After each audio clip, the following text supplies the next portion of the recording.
In today's video, I'm going to teach you how to add a favicon to your Webflow website.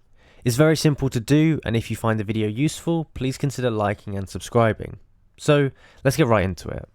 The first thing you want to do is go to your dashboard. It should look something like this, and we need to select the website we want to add a favicon for.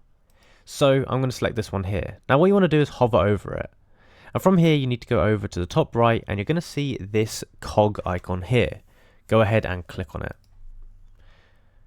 Now in here you're going to see tons of different settings here, but the one that we're looking for is the favicon section here.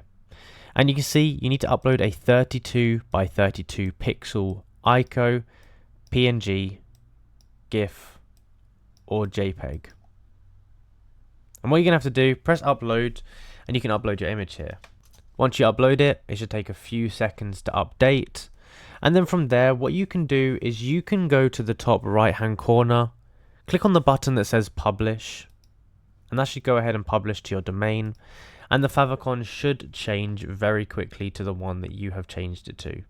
So it's really as simple as that to go ahead and add a favicon. Now if you want to make a favicon, you can use a software like Canva, or you can use something like Photoshop, and just make sure that the size of the document that you're creating on is 32 by 32 pixels, as that is what is required.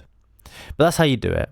So if you enjoyed the video and you found it useful, be sure to like and subscribe, comment down below that it helped, and I'll see you in the next one.